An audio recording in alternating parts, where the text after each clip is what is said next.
वहां पर ऐसे स्लोगन्स बोले गए कि मुल्ले काजी नहीं चलेंगे।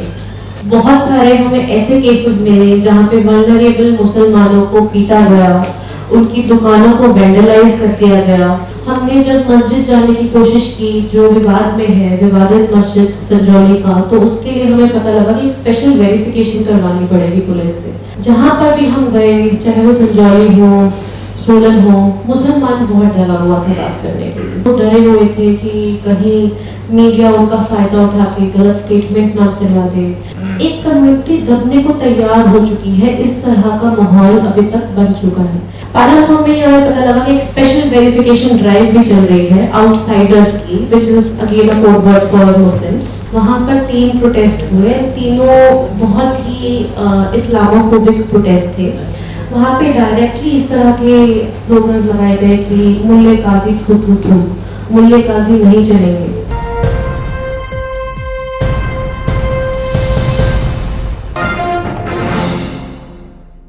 पहले तो आप सबका धन्यवाद कि आप सब यहाँ पे भारी संख्या में हमारी बात सुनने के लिए आए। मैं कौशिक और अन्य कुछ लोग फैक्ट फाइंडिंग टीम का हिस्सा थे। मैं खुद हिमाचल में पली बड़ी हूँ और मंडी की रहने वाली हूँ।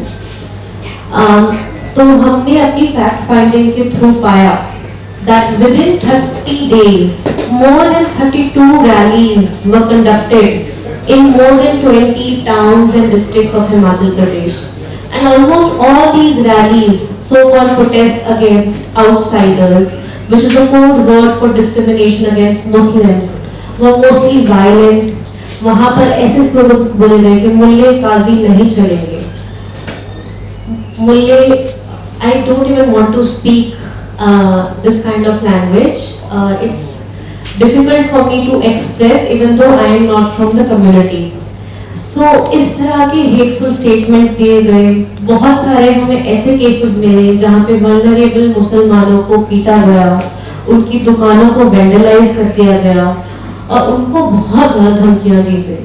बहुत सारे मुस्लिम जो हैं वो हिमाचल छोड़कर चले भी गए, जो हिमाचल में इन्वेस्टेड थे, यानी पिछले कुछ सालों से रह रहे थे, 10 साल से, या फिर उनके लिए बहुत मुश्किल था अपनी रोजी रोटी छोड़कर जाना। तो शायद से वही कुछ एक चंद मुसलमान हैं जो हिमाचल में अभी बचे हुए हैं। तो मैं हमारी फैक्ट फाइंडिंग की जर्नी के बारे में आपको बताना चाहूंगी। जैसा कि नदीम जी ने कहा कि हमने सबसे पहले सोलन से शुरुआत की। सोलन में 16 सितंबर को एक रैली हुई थी, एक काफी वायलेंट रैली हुई थी, जिसमें मुसलमान दुकानों के आगे, जो मुसलमान ने रेंट की है या फिर जो भी मुसलमान इस दुकान पे काम करता है, उसके आगे एक लाल चिन्ह लगा दिया, क्रॉस, रेड क्रॉस। एंड दुकानों के आगे, उनके शटर पे, दुकानों के आगे जो पेवमेंट है उसके ऊपर रेड क्रॉस लगा दिया गया। We were surprised that we visited on 26th of September and वो X मार्क फिर भी उन दुकानों पे था, उधर पेवमेंट पे था। ये एक क्लियर साइन ऑफ डिस्क्रिमिनेशन है जो स्टेट की मशीनरी होते हुए, पुलिस की प्रेजेंस होते हुए इस तरह का वेंडलिज्म किया गया। जब हमने सोलन में जो व्यापार मंडल था जिन्होंने इस रैली को बुलाया था, उनसे बात की तो उन्होंने कहा कि आक्रोश में लोग कुछ भी कर जाते हैं, तो हम उसके लिए रिस्पॉन्सिबल नहीं हैं। सोलन से फिर जाते हुए हम लोग संजौली पहुंचे। संजौली में बहुत ही पुलिस पेट्रोलिंग थी, चप्पे चप्पे पे पुलिस थी, चप्पे चप्पे पे एक नाइट पुलिस वाला ऑफिसर दिख जाता था हमें। माहौल काफी टेंस था वहां पर। हमने जब मस्जिद जाने की कोशिश की जो विवाद में है, विवादित मस्जिद संजौली का, तो उसके लिए हमें पता लगा कि एक स्पेशल वेरिफिकेशन करवानी पड़ेगी पुलिस से, और हिंदू होने के नाते हम लोग नहीं जा पाए। तो नदीम भाई हमारे साथ थे और हमारी टीम के एक और मेंबर थे जो मुसलमान थे, तो उन लोगों ने जाने की कोशिश की, तो उन लोगों की भी कोई वेरिफिकेशन नहीं हो पाई। तो मस्जिद को जाना मुश्किल था बिकॉज चप्पे चप्पे पे पुलिस वाले हमें रोकने के लिए खड़े हुए थे। जहाँ पर भी हम गए, चाहे वो संजौली हो, सोलन हो, मुसलमान बहुत डरा हुआ था बात करने के लिए।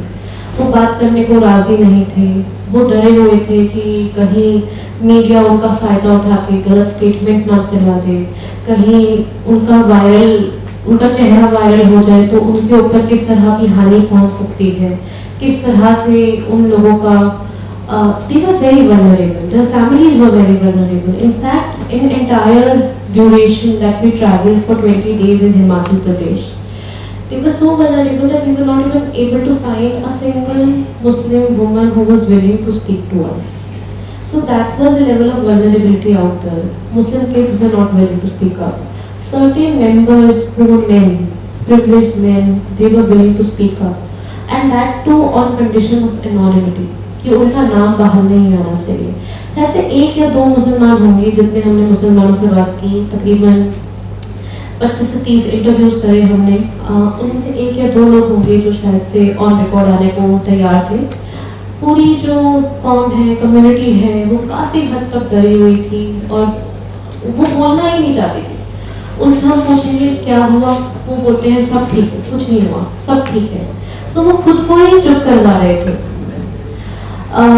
लोकल्स जब हम संजौली में मिले तो हमें एक चीज़ जो बहुत सरप्राइजिंग लगी कि वहाँ के लोकल्स बहुत हेल्पफुल थे। तो काफ़ी सारे मुसलमानों ने हमें बताया कि उनके जो लैंडलॉर्ड्स हैं जिन्होंने उनको दुकान रेंट पे दी है, उन्होंने उनको खाली करने के लिए नहीं बोला। उन्होंने बोला कि आप रहिए, बेझिझक रहिए, कोई दिक्कत नहीं है। इनफैक्ट मंडी में हमें एक मुस्लिम टेलर मिले, उनके तो लैंडलॉर्ड बीजेपी के खुद मेंबर थे। उन्होंने तक उनको खाली करने के लिए नहीं बोला। तो हम और भी लोकल लोगों से मिले, लोकल हिमाचली। उन लोगों का यही मानना था कि ये बहुत ज़्यादा हो रहा है, हम लोग इस तरह की नफरत में विश्वास नहीं रखते। पर स्टिल एक large section of society and a violent section of society was increasing pressure on Muslims, on vulnerable Muslims to either leave or to toe their line. And जैसा कि नदीम भाई ने बताया, कल से संजौली मस्जिद की डिमोलिशन शुरू हो चुकी है। कल उन्होंने छत हटा दी, वो 2 फ्लोर्स हटा रहे हैं। They could have appealed against the decision, they could have waited, they could have tried their best, but in effort of creating like एक कम्युनिटी दबने को तैयार हो चुकी है। इस तरह का माहौल अभी तक बन चुका है, जबकि ये एक कांग्रेस स्टेट है। संजौली में ही हम थे जब हमें पुलिस ने क्वेश्चनिंग के लिए बुलाया। पुलिस ने हमारे क्रेडेंशियल्स लिए, हमारा प्रेस कार्ड लिया, मेरा पासपोर्ट लिया। हमें उस समय तक नहीं पता था कि फार राइट ग्रुप्स में जो कमल गौतम है, उन्होंने हमारी फोटो जो है वायरल कर दी है। तो पुलिस हमारे पास आई और उन्होंने पूछा कि आपके 5 मेंबर्स हैं, क्योंकि कमल गौतम ने ऐसा अपने पोस्ट में लिखा था कि 5 मेंबर्स, जबकि हम 4 मेंबर्स थे फैक्ट एंड कमेटी के। तो वहाँ पर पुलिस से हमारी बातचीत हुई एंड पुलिस ने initially they wanted to know कि हम कौन हैं, कहाँ से आए हैं, बाहरी लोग हैं, किसी तरीके की षड्यंत्र के लिए तो नहीं आए हैं। उन्होंने हमारा सारा का सारा आई कार्ड लिया, फोन नंबर्स लिए, जाना हम कहाँ से। उसके बाद वो थोड़ा शांत हो गए और उन्होंने हमें बताया भी पुलिस ने कि उनके लिए कितना मुश्किल है संजौली जैसी जगह को डील करना। उन्होंने हिमाचल में कभी इस तरह का माहौल देखा ही नहीं है, इस तरह का कम्युनलिज्म देखा ही नहीं है। तो वहाँ पे लोकल पुलिस वाले हमें बता रहे थे कि वो रेगुलरली अपने सीनियर्स के साथ कांटेक्ट में थे कि अब क्या करें, अब क्या करें, ये तो ये हो रहा है। जिस दिन संजौली में एक बहुत ही बड़ा प्रोटेस्ट हुआ था, जब पुलिस को लाठीचार्ज करने की जरूरत पड़ गई थी, पुलिस ने इतनी इंटेलिजेंस गैदर ही नहीं करी थी कि इतना बड़ा प्रोटेस्ट हो सकता है, इतनी भीड़ आ सकती है। उनके लिए बहुत सरप्राइजिंग था। They were very underprepared. In fact water cannons जो थी वो लेकर आए थे, पर उसमें वाटर नहीं था and just it was just for show, and so police didn't know how to really handle this situation. It was one of the first for Himachal police, and Himachal police, in fact speaking from the police perspective, जो police ने हमसे off the record बात की, उन्होंने बताया कि that they were facing a fatigue at this point of time, कि हम किस तरह से इस situation को handle करें, क्या करें, because in Himachal mostly police has a priority over other things like drugs is a very big issue in Himachal Pradesh. They would want to focus their energies on that. जबकि यहाँ पर energy एक संजौली जैसे छोटे से town को protect करने में इतने सारे पुलिस वाले हैं। 4-4 घंटे का रोस्टर बना रखा है पुलिस वालों का कि हर 4 घंटे में पुलिस वाला चेंज होगा। 24 घंटे का प्रोटेक्शन है वहाँ पर। कितना पुलिस फोर्स का एनर्जी लग रहा है और सच इशू जहाँ पर they could have done a better job. So police was highly underprepared in these circumstances. when we got to know that our picture is made viral, that was in Sanjoli only in the evening. So and we were able to relate it with the police questioning कि police ने हमें तभी question किया because शायद से उनको पता लग गया था, उनको फोन कर दिया गया था फार राइट की तरफ से कि शायद से ये लोग आ रहे हैं जो एक टेररिस्ट ऑर्गेनाइजेशन से लिंक्ड हैं, ये षड्यंत्र रचने आ रहे हैं. सो औशिक और नदीम जी का फोटोग्राफ उन्होंने वायरल किया था और हमारे साथ एक मुस्लिम मेंबर थे जिनका मैं नाम नहीं लेना चाहूँगी क्योंकि वो काफ़ी वल्नरेबल है. उन्होंने उसी पॉइंट पर डिसाइड करा कि वो वापस दिल्ली जा रहे हैं बिकॉज उनके लिए आगे प्रोसीड करना बहुत ही डिफिकल्ट हो गया as a Muslim member because Kaushik और मैं दोनों हिंदू हैं. हमारी आइडेंटिटी एक हिंदू होने के नाते हमें प्रोटेक्ट करती है और वो एक मुस्लिम होने के नाते उनकी वल्नरेबिलिटी और ज़्यादा इंक्रीज हो गई. तो उन्होंने डिसाइड किया कि वो आगे फैक्ट फाइंडिंग में प्रोसीड नहीं कर पाएंगे and it was a matter of shame for me as a Himachali that he has to face something like this in a state where nothing like that existed. After that हम लोग भी काफ़ी डर गए बिकॉज हमें नहीं पता था कि क्या होगा क्या नहीं होगा. तो हम संजौली के बाद पालनपुर चले गए. पालनपुर में हमने आउटराइट जो वहाँ पे विटनेस किया, वहाँ पे रैली हुई, कुछ दिन हो गए थे और मुसलमानों ने दोबारा से दुकानें लगानी शुरू कर दी थी. तो हम मुसलमानों से बात कर रहे थे तो कोई भी ऑन रिकॉर्ड आने को तैयार नहीं था. जो वहाँ पे मुझे सबसे ज़्यादा क्रूअल लगा कि एक काफ़ी ओल्ड मुसलमान थे, बहुत बूढ़े कश्मीरी मुसलमान थे, 40 साल से पालनपुर में जो ड्राई फ्रूट्स हैं वो बेचते थे, कश्मीरी ड्राई फ्रूट्स, बादाम, काजू, किशमिश. और उन्होंने हमें थोड़ी सी किशमिश भी खिलाई, बहुत अच्छा लगा हमें. उनकी दुकान तोड़ दी, उनको वैंडलाइज किया. उनका भाई जो फल सब्जी की रेहड़ी लगाता था उसको इतना मारा पीटा कि वो वहाँ से छोड़ के पालनपुर छोड़ के वापस कश्मीर चला गया. वो जो एक पर्सन 40 सालों से हिमाचल में काम कर रहा है, पालनपुर का बच्चा बच्चा उनको जानता है, सबको पता है कि चौक पे ये बाबा जो है ये दुकान लगाते हैं, सब उनसे खरीदते हैं. इतने एल्डर पर्सन को भी इस तरीके से उनकी दुकान का तोड़ जाना काफ़ी उनके लिए cruel था. Cruel is the word that I would use. Cruelty was very much at display at that point. And the shop was vandalized and his entire life in Himachal. So he told us that Himachal अपना सा लगता था एक समय पे. हिमाचल हमारा था पर अब नहीं लगता. जो अब हुआ उसके बाद हिमाचल अपना सा नहीं लगता. अब शायद से मैं भी कुछ समय बाद 2-3 महीने बाद निकल जाऊँगा. उनके जो पड़ोसी थे उन्होंने काफ़ी हिम्मत दी. उन्होंने बोला आप लगाओ दुकान, हम आपके साथ हैं. व्यापार मंडल जो पालनपुर का था और पालनपुर की जो लोकल ऑफिशियल्स थे SDM NDC, उन्होंने उनको आश्वासन दिया कि हम आपके साथ अब ऐसा नहीं होने देंगे, तो आप दुकान लगाइए. पर वो बोले कि जब आपको दिख जाता है कि आपके प्रति, आपके रिलीजन के प्रति, आपके आइडेंटिटी के प्रति लोगों के मन में इतनी घृणा है, इतनी हेट्रेड है, इतना ही वो है कि अब हिमाचल अपना सा नहीं लगता. हमेशा लगता था पर अब अपना सा नहीं लगता. 40 साल उन्होंने हिमाचल को दिए. पालनपुर में हमें पता लगा कि एक स्पेशल वेरिफिकेशन ड्राइव भी चल रही है आउटसाइडर्स की, which is again a code word for Muslims. And वो वेरिफिकेशन क्या है कि आपको पुलिस स्टेशन जाना पड़ेगा, अपना आधार कार्ड देना पड़ेगा पुलिस स्टेशन में. पुलिस स्टेशन में आधार कार्ड वो रख लेंगे, आपको कॉपी देंगे, उसके ऊपर वैलिडिटी लगेगी कि ये आधार कार्ड आपका 6 महीने के लिए, 3 महीने के लिए वैलिड है. 3 महीने बाद आके आप दोबारा वेरिफिकेशन करवाइए उसका. And after these protest police is also demanding character certificate for Muslim कि आप जहाँ से आते हैं वहाँ की म्यूनिसिपैलिटी या गाँव से आप लिखवा कर आइए कि आपके खिलाफ कोई क्राइम नहीं, कोई केस नहीं आपके खिलाफ, आप तभी आ सकते हैं. तो इन अ वे मैं हिमाचल से हूँ, दिल्ली में काम कर रही हूँ, पर मुझसे आज तक किसी ने कैरेक्टर सर्टिफिकेट नहीं मांगा. पर जो हिमाचल जा रहे हैं उनको अब एक कैरेक्टर सर्टिफिकेट देना पड़ेगा पुलिस में. पुलिस उनका आधार कार्ड या ID कार्ड अपने पास रख भी लेगी एंड आपको रेगुलरली वो वैलिडेट करवाना पड़ेगा, बार बार verification. And this is happening in entire all the districts of Himachal Pradesh. वहाँ पर हमको एक काफ़ी ब्रेव मुसलमान मिले जिनका नाम अलीम अहमद है. उन्होंने पुलिस में और DM के पास कंप्लेंट भी की, पर अभी तक उस कंप्लेंट के ऊपर we don't know there has been any FIR. And Palanpur में भी काफ़ी लोगों ने बोला कि जो लोकल हिमाचली लोग हैं वो काफ़ी हेल्पफुल हैं और उन्होंने काफ़ी साथ दिया। ऐसा नहीं है कि हर कोई इस तरह से कम्युनल है वहाँ पर। पालमपुर के बाद फिर हम मंडी गए। शिमला के बाद यानी संजौली के बाद मंडी एक ऐसा क्षेत्र है जहाँ पे बहुत ही एक्सट्रीम लेवल ऑफ वायलेंस जो है देखी गई। वहाँ पर 3 प्रोटेस्ट हुए, तीनों बहुत ही इस्लामोफोबिक प्रोटेस्ट थे। वहाँ पे डायरेक्टली इस तरह के स्लोगन लगाए गए कि मुल्ले काजी थू थू थू, मुल्ले काजी नहीं चलेंगे। And this is all available on video, we have linked this in our report.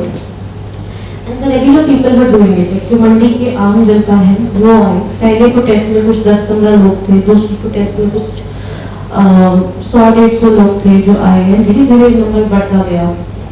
And मंडी में जो मस्जिद को लेकर विवाद है, वहाँ पे हमने मुसलमानों से बात की तो उन्होंने बताया कि जो मस्जिद को लेकर विवाद है दैट इज अबाउट परमिशंस। मस्जिद को कंस्ट्रक्ट करने के लिए उन्होंने परमिशंस मांगी थी, but country town planning commission ने उनको कोई जवाब नहीं दिया, तो उन्होंने उसको साइलेंट कंसेंट मान लिया। बिकॉज अगर 6 महीने तक आपको कोई जवाब नहीं आता तो that is considered as silent consent. So उन्होंने फर्स्ट फ्लोर डाल दिया। उसके बाद जैसे ही फर्स्ट फ्लोर डाला वैसे ही उनके पास नोटिस आ गया कि दिस इज इलीगल कंस्ट्रक्शन। फिर उन्होंने दोबारा अपने कागज भेजे, फिर कोई जवाब नहीं आया और तब तक ही प्रोटेस्ट स्टार्ट हो गए। एंड उतने में सारे के सारे जो हिंदू फार राइट ग्रुप्स थे दे बने कि तो मस्जिद तो अपनी लैंड पे भी नहीं है, जबकि उन्होंने बोला कि ये लैंड वक्फ बोर्ड की ही है, इसमें कोई इरेगुलरिटी नहीं है। Only the boundary wall that was there, that was in the PWD land, और वो हमने खुद से गिरा दी boundary wall. Rest of it is legitimate and it is awaiting permissions from the government, जिसमें government की गलती है that they are not replying. अगर उनको लगता है कि कोई problem है इस construction में, they can give their remarks and they can improvise the construction. They cannot say कि हाँ construction चाहिए ही नहीं। लेकिन मामले की गहराई को किसी ने समझा ही नहीं। मस्जिद को अवैध घोषित कर दिया गया और वहाँ पे डिमांड चल गई कि जेल रोड पे जो मस्जिद है उसको गिराया जाए। और इसी डिमांड के साथ साथ बहुत ही इस्लामोफोबिक रैलियां निकाली गई।